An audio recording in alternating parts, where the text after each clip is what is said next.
Welcome back to the Forum Book Club. We're starting a new book this week by Father Danny Moloney called Mercy, What Every Catholic Should Know. And I confess a sin of Joseph Pearce that I occasioned, because I did not ask him last week to tell us what chapters we should read, and therefore he did not tell us what chapters we should read. That's very charitable. That's charitable for your father. I thought you were going to say, I'm going to confess the sin of Joseph Pearce's, which I was waiting to hear with bated breath. Well, I did. You failed to give us the reading assignment for this week. But I occasioned. I was a near occasion of sin. So okay. But I had, for some reason, thought chapters 1 through 5, but you, I believe, now have thought chapters 1 through 6. What I've suggested, if we can announce all 3 weeks now, so that should we forget again, that people do know. So if we could, at least aim to get through chapters 1 to 6 today. If you only get to chapter 5, it's not a problem. And then up to the end of chapter 11 for next week, and then the remainder of the book on the third session. I'm going to mark that down. That's very good.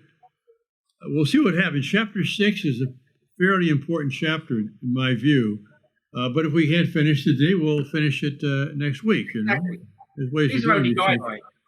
So this is a book on mercy.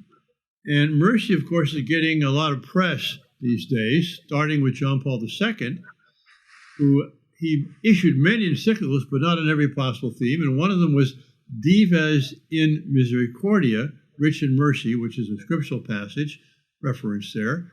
So he wrote an encyclical on mercy. He also beatified, I believe, Sister Faustina Kowalski, who was a modern proponent of the Divine Mercy devotion. And then he also made the second Sunday after Easter Divine Mercy Sunday. So certainly with this Pope, and then Pope Francis, who's really emphasized mercy too, it's become kind of in the forefront of, Catholic preaching, Catholic teaching, Catholic thought. I would interject this one thing, and I would encourage you listeners and watchers, try this next time you're at Sunday Mass, especially if they use the first canon, the Roman canon, which unfortunately seems like it's becoming obsolete, but not here. Pay attention every time the word mercy or something similar occurs in Mass. It's over 37 times, because you got the Kyrie eleison, Lord have mercy, which is 6 times right there, and many, many other instances in the Mass, both before, during, and after the canon of the Mass, especially right before communion. And so the theme of God's mercy, which we all need, is not something that just arose in the late 20th or early 21st century. This is something which is part of the Church's treasury of teaching that has been given more emphasis lately, but not something new. This book, by the way, I was a little hesitant when I first got the manuscript. I think this is an outstanding book. It's very direct. Scriptural references, classical references, a very careful analysis of what mercy really means and what it doesn't mean. I really was very impressed by this book. So that's my little preamble here. Stage setter. You've set the stage. I'm getting a little echo, which may mean, Vivian, that your microphone is showing up a little too loud. So if you could turn your mic down, we'll make sure you're heard. You definitely don't want to exercise male domination here. So, do you have any preamble remarks, either of you, or should we go to chapter 1?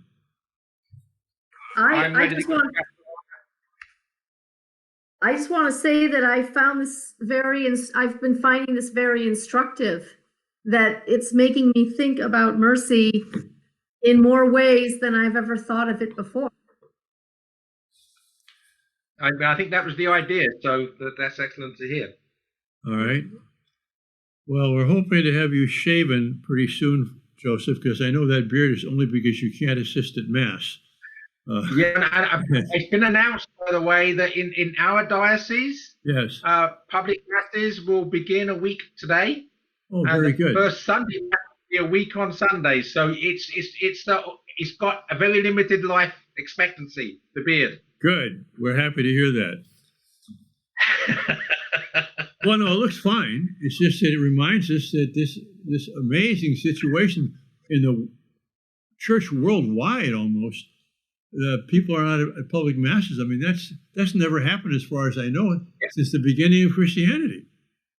No, obviously the mass has been banned by government and they had to go underground. But there's never been a time when the church has, if you like, I'd say acquiesced is the wrong word, but the church has cooperated in the suspension of mass. That is something that I think must be unique. Well, in Mexico, during the government persecution of the church, it was the bishops who suspended the masses, not the government. The bishops closed the churches, and the reason why they did that was because they didn't want the government to take control of them. So that was an interesting little thing, that it was the bishops themselves who closed down the church. How long did they close them down for? Do you know? I don't know, because as we know, there was an armed uprising against that government. Right. And then eventually, I think the United States brought pressure to bear on that government. And then there was peace again, and the church reopened. But unfortunately, they had lost control of their schools. And those still are, I think, in the hands of the government in Mexico. All right, so that's an interesting example. It wasn't worldwide, however.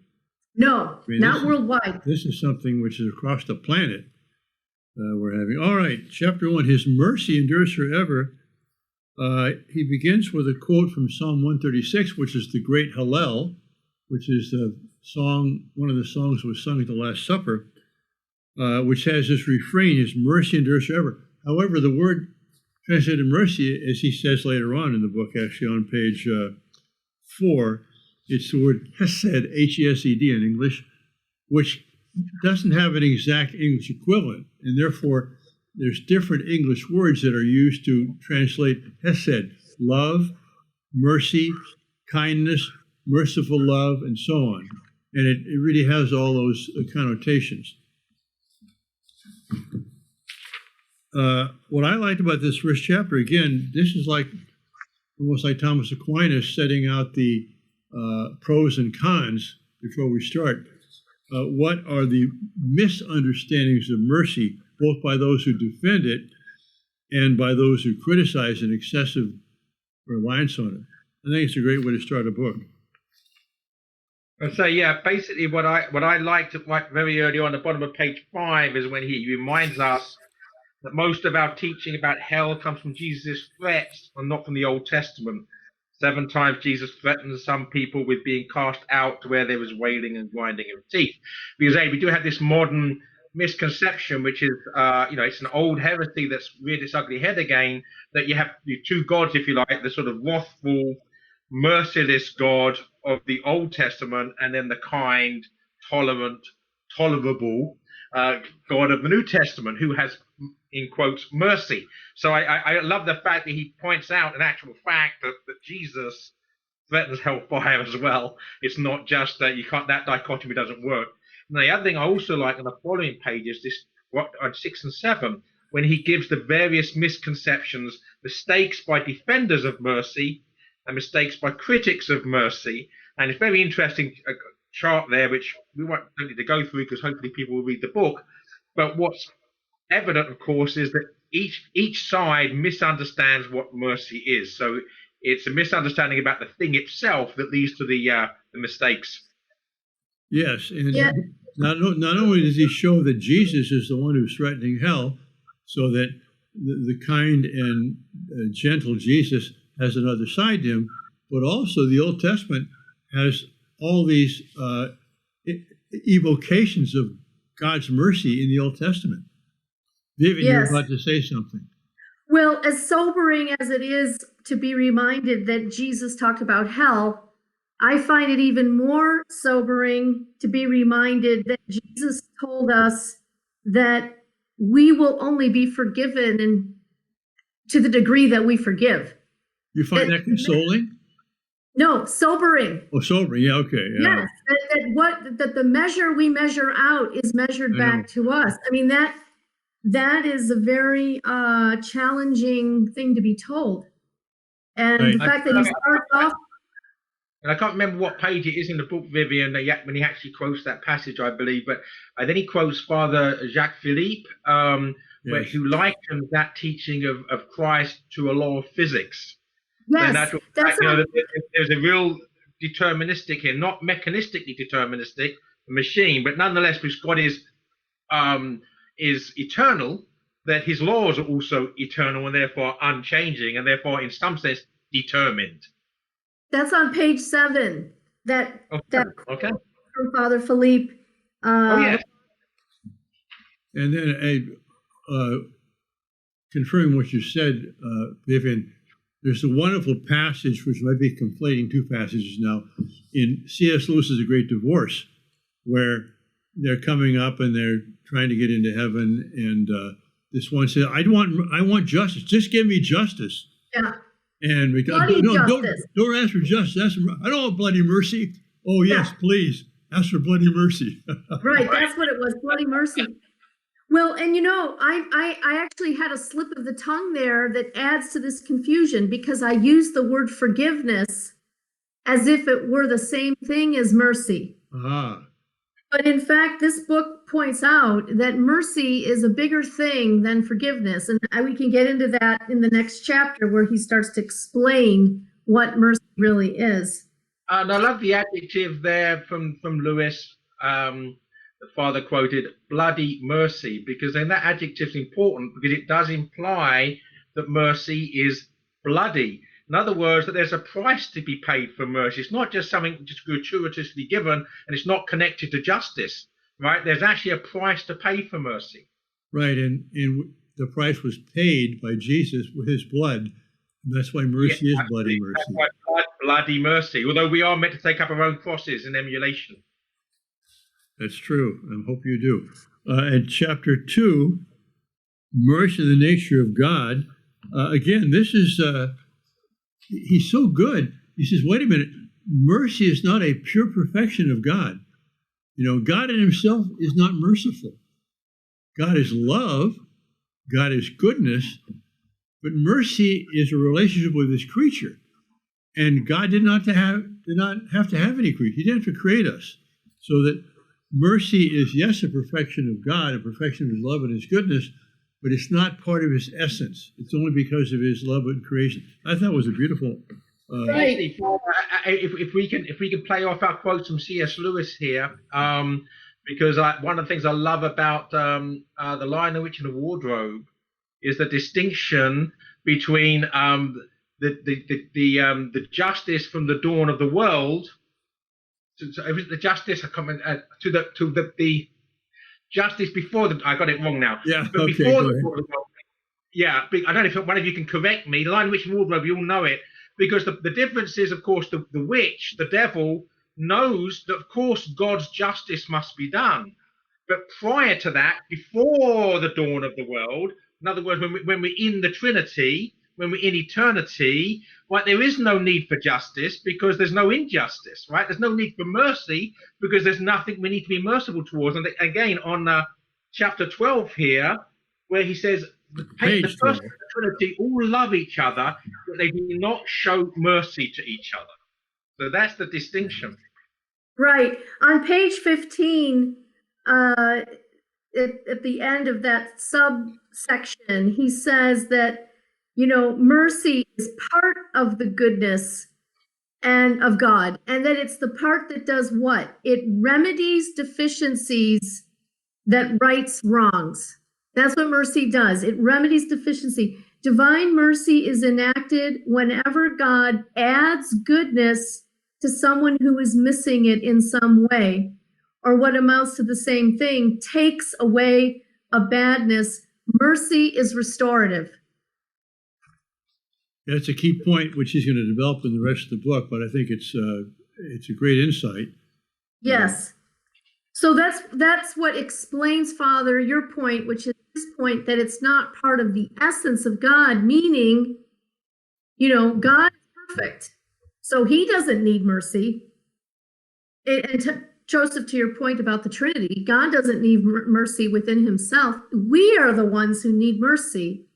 And so it's part of God's love toward us that he is merciful. Right. And so he mentions three things: God's love, God's goodness, and God's power. Because he loves us, he is merciful to us. Because he's good, he can restore what's lost and make the bad things good. But if he didn't have the power to do that, in order to have mercy, you've got to have the power to do the restoration. So mercy is restorative, and only God in principle can have mercy. We can only have mercy to the extent that we have some power that comes from God. We'll see that later on in the book. That point, Father, is on page 16, how it reveals God's omnipotence. Yes. Since God is able to raise everything from imperfection to its perfection. That's on page 16. I don't know about you, but my brain was just exploding, really, as I was reading this really a deep uncovering of what mercy really is. Yes, and I always like clarity. I also like good writing. And then I like good writing which teaches me something or points me to things that I didn't know or reminds me of things that I've forgotten, especially quotations from not just Scripture, but the fathers of the church, and he puts Aristotle and Seneca in here. These are illuminating, and there's, like you said, Vivian, instructive is the word.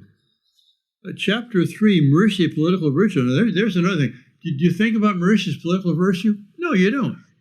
But he says, well, where did it come from? Kings and emperors. They're the ones that exercise mercy, right? That was a fascinating idea you had there. Yeah, very fascinating. We're under the shadow of relativism, that somehow we think about mercy as something which is emotional and not something which is actually rational. And I think a very important thing about this book is rooting mercy in reason. I think he says somewhere, point blank, mercy is not sentimentality. He does, yes. And on page 21, he says it cannot be the case that mercy is unjust or that justice is merciless. So he's already getting this dichotomy, this false dichotomy. Not if they are both to be good and desirable, let alone if both are attributes of God. So if they're both good and desirable and they're both attributes of God, mercy and justice cannot be separated. You can't have an unjust mercy or a merciless justice. That's right. And this is some other quotes on that page 21 at the bottom. If it is coherent to talk about both divine justice and divine mercy, and of course it is, because God is just and merciful, it cannot be the case that mercy leads to a less just society or an imperfect heaven. If an idea about mercy does not make sense in political and social life, it will not make sense in theology or religious life either. So mercy is something which restores lost good. And then on page 24, at the bottom of that subsection, he says, this is the essential problem. If both justice and mercy are virtues, then they cannot be contrary to each other. They must be defined in such a way that they can work together.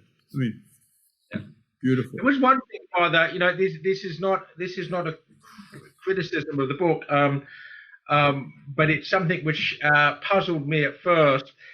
There's a whole section on Christian realism, which is obviously in the sense in which he's using it here. It says page 22 for Christian realism's rejection of mercy in politics, and then but he's quoting a particular type of Christian realism, and the first time he uses it in the text, it's in inverted commas. But of course, in that older transcendent sense, realism is the philosophy of the church, as opposed to nominalism. So I've actually used the term Christian realism in a very different sense, in the sort of Thomistic sense, and not in this I don't even know how to pronounce his name, Niebuhr sense. So that was a bit puzzling to me at first, and I think it's important perhaps to distinguish, which perhaps might have been a good subclause in a sentence at least, with the wisdom of hindsight. Who edited this book? I know some idiot. Yeah. All right. Yeah. Vivian, anything more before we go No, into chapter 4? I think Joseph's making an important point about, well, what is realism? You have to define your terms. And I think what he's trying to show you is that if you have mistaken ideas about mercy, you then draw mistaken conclusions about its place in social life. And I think for him to restore the importance of mercy as something not incompatible with the real situation here in the world is really helpful. Yeah, I agree completely, except he's using the word realism in a relativistic sense. We've got, Right. It's real politic, right? It's about pragmatic, practical politics, not realism as involved, substantial reality, as in Christian mystic realism. Right. In fact, he develops later that when he looks at communism, for example, because it was utopian and based on false premises about the perfectibility of the human being, it leads to the most merciless kind of system imaginable. So the realist, in the sense you're talking about, Joseph, is, the person who understands that man is a sinful being, and we do need law and order and all these things. But to discover that these things are not incompatible with mercy, after all, is really a great service that he's doing in this book. Yeah, I agree, and I would want to state, by the way, clearly that Father Moloney does make it clear that this Christian realism, as defined, is an error by Reinhold Niebuhr, and not his own position. So right. That's perfectly clear. So, for example, on page 29, that's where that quote, "mercy is not sentimental," is found in the middle paragraph. And then at the end of that paragraph, he says, "Mercy is not utopian. It is actually the opposite. For mercy is a virtue that comes into play when things go wrong.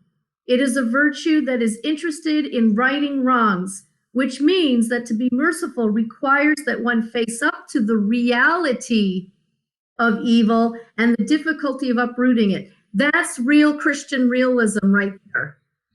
That we face up to the reality of evil and the difficulty of uprooting it. And any system that denies that truth is going to be a bad system. If you get your anthropology wrong, everything else is going to go right. Simple as that, right? Yes, yes. Onward to chapter 4, justice only politics. Here he has as two protagonists Aristotle, who says that the right amount of anger at the right things is to have righteous anger, a virtue. Whereas Seneca, page 33 there's so much injustice in the world that even if we follow Aristotle's advice to have just the right amount of anger toward every injustice we learn about, we'd be angry all the time. And so he says then on page 34, Scripture largely agrees with Seneca's critique of anger. Well, I don't agree with that. I think both Seneca and Aristotle can be conjoined here, and an interpretation that respects them both. I mean, I think if we don't have righteous anger towards those things which are the proper objects of anger, we are lacking in virtue. Father, you're making me angry now. In very righteous. But it's not righteous, of course. There's a couple of things. First of all, I did love, I know you can be selective in your quoting from Scripture, but I did love in that paragraph you just began to quote the various quotes from Scripture where human anger is shown to be dangerous, if not wrong. And if I may quote, bring some punk rock into the discussion. There's a band called the Sex Pistols back in the 1970s, and their lead singer was someone called Johnny Rotten. So I'm only going with the really highest authorities here. You notice that? Just to back me up. And a line in one of his songs is "Anger is an energy." And that's true. But the point is, as with nuclear energy, an energy in itself is not a good or a bad thing. Right? It's what you do with it that basically is the key thing here. Right. right. As St. Paul said, be angry, but don't sin. Right. Okay. And so That's pretty hard. The thing is, it's Jesus is the model of virtue, including having righteous anger. And therefore, we can have righteous anger too. However, we don't quite have the insight he does into what's really evil and what's not. And so we should be very careful about justifying our anger because Jesus got angry too. Whereas when it comes to mercy and love and charity and kindness, if we overstep the bounds there, we're okay. But if you overstep the bounds on anger, you do what's wrong. But I think Seneca's point is that there's so many things to be angry about. If you really righteously angry, you'd be angry all the time. But the point is, we want to direct our attention. It's kind of purity of intention. We want to direct our attention to the right things in the right way, and to look at everything which could go. It's like whether you like Trump or not, the liberal press, no matter what he says, there's something wrong with it. They're looking for something wrong. Well, that's not right. With Obama, with Trump, with anybody, you try and look at what's there, and if there's things that are wrong, you say it. But not everything is, a priority. I think in our age of social media, and I don't do Facebook and things like that, but I know about the raging com boxes, and these are not these are good Catholic com boxes, right, where people are just losing all sense of charity. And when we lose our sense of charity, we also lose our sense of clarity. And I think that's the trouble is that most of us, Jesus can get angry. And I'm not even sure what his anger is in relation to my anger. I'm not even sure essentially it's the same thing, quite frankly. But certainly when I get angry, what goes out very quickly when anger comes in is clear thinking, rational thinking, and love. And so for me to be able to handle anger is something that's very dangerous. I mean, I'd rather just not be angry, and you can still fight evil without having to get angry about it. But it's not as much fun. You can be sorrowful. You can be sorry. You can be horrified. None of that has to necessarily become anger. Yeah. Look at this on page 35.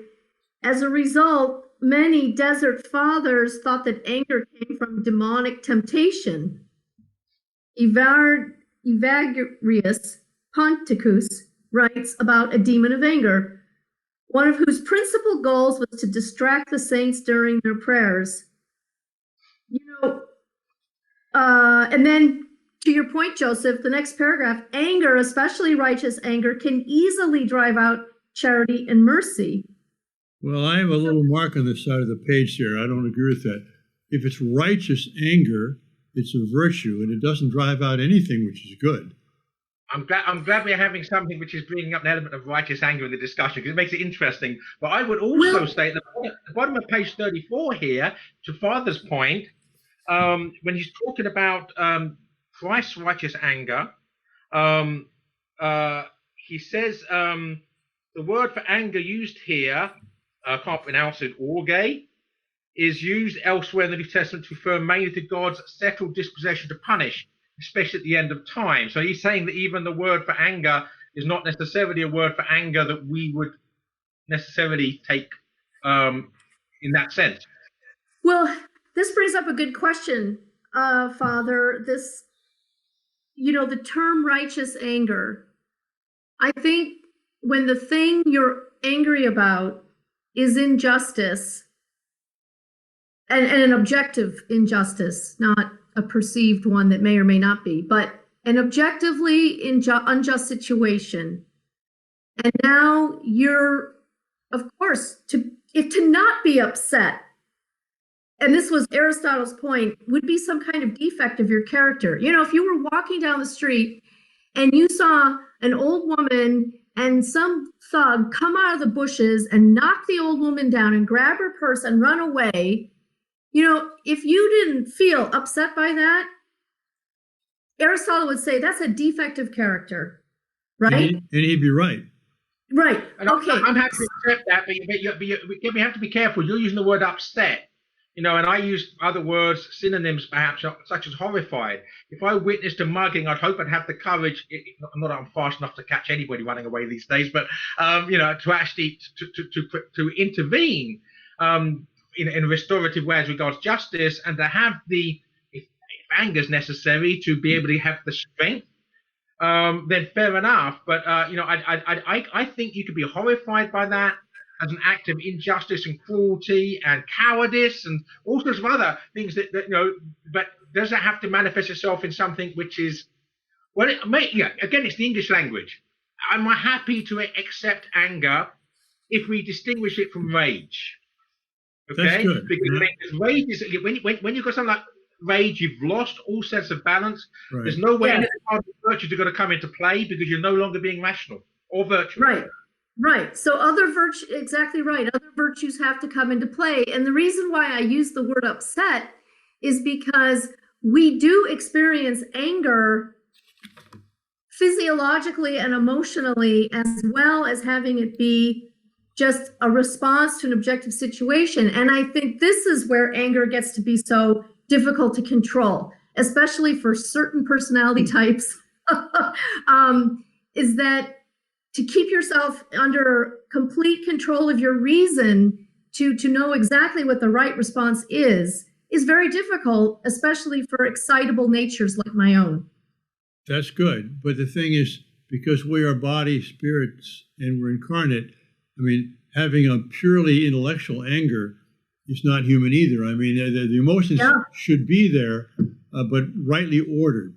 But he says at the bottom of page 35, last in mercy, working to right what is wrong is the only rational response. And I think that's wrong. I think anger is also a rational response if it is righteous anger, dangerous as that is. Yes. I tend to agree with you. And I had this argument in a philosophy seminar one time over this very question. Aristotle divide. I'm not necessarily disagreeing, but I think we'd have to go deeper and longer than we actually have at the moment into how we're defining our terms, including the term anger. But insofar as I understand the way that both of you are using it, I don't have a major problem with what you're saying. Well, I believe Thomas Aquinas, when he defines the virtues and the vices in terms of their objects, he talks about anger as the response to a present evil. That's how we do something like that. We'll get our Thomas to write. I want to jump to page 39, unless there's something in between there. Mm-hmm. I want to correct a mistake in this footnote here, which is so small I can barely read it. But this is an interesting thing about Rawls, this Harvard-educated social or ethical philosopher. The footnote 2 there says, Rawls describes St. Ignatius of Loyola and St. Thomas Aquinas as examples of those who advocate loving and serving God as man's dominant end. Summarizing Ignatius' spiritual exercises, Rawls writes, furthering the divine intention is the sole criterion for balancing subordinate aims. It is for this reason alone that we should prefer health to sickness. Now, Ignatius says we should not prefer health to sickness, riches to poverty, honor, dishonor, a long life, a short one. We must be ready to take the course that we believe is most for the glory of God. Rawls then criticizes such views. He's criticizing Ignatius here. It strikes us as irrational, or more likely as mad, to subordinate all our aims to one end. I mean, that's interesting. The Harvard ethicist is saying Ignatius is mad because he wants to subordinate everything we do to one end, which is the greater honor and glory of God. What's wrong with this guy? But then, if you actually look at what he says, I think this is him. Was this? No, this is Rorty. But the next page. Yeah, go ahead. The same ilk. That page 40. They are crazy because the limits of sanity are set by what we can take seriously. This, in turn, is determined by our upbringing, our historical situation. You think about that, right? So basically, someone's mad if I don't take them seriously. I mean, Yeah. if that isn't a crazy definition of crazy, I've never ever come across one. Don't get angry. Don't get angry. I'm sorry. Yeah, I'm getting righteously angry though. Righteously angry. Well, the last couple of sentences of the chapter, page 41, this has to do with tolerance. He has a really good section on tolerance here and why it's a very dangerous so-called virtue. He says tolerance is not mercy, but rather is part of liberal conceptions of justice, which means that perhaps surprisingly, today's tolerant liberalism is another form of what we have called justice-only politics. And like all justice-only politics, it can be inhumane toward those who oppose it, and it can lead to conflict and social instability over time. Boy, is that not the truth about the whole idea of let's be tolerant? Yeah. Well, and notice how one of the ways justice-only systems like the Soviet Union are inhumane towards their people by calling them crazy and locking them up in institutions. Yes. Right. So this, saying that someone's crazy because what they're saying seems extreme to you, in the case of the quote before this, it just follows that, well, you got to put crazy people away. And the ironic thing as well, of course, is that it's their radical relativism that sets up the guillotines, gas chambers, and gulag, right? Oh, yeah. Yes. Them that kill people by the tens of millions in the name of justice because of a manic preoccupation with the end. Well, and there you go. The quote you made confirms that, because this in turn is determined by our upbringing, our historical situation. As if, well, that's the criterion for what's true and what's right.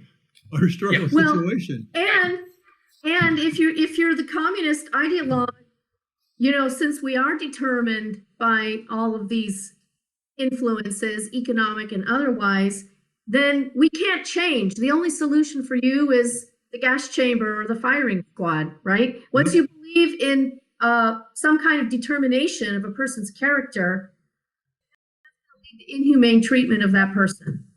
So this book has more in it than we can cover in our allotted time. So yes. I propose that we begin next week with chapter 5 and see how far we get. Let's go on to chapter 11, in our reading, but we'll see how far we get. We might need an extra week, basically, is what we're thinking now. That's what I'm thinking, yeah. Well, it's a very deep book. It's worth, it is. like as we've done with other books, maybe a longer conversation. All right, well, thanks, everybody. God bless you all, and we'll see you next week.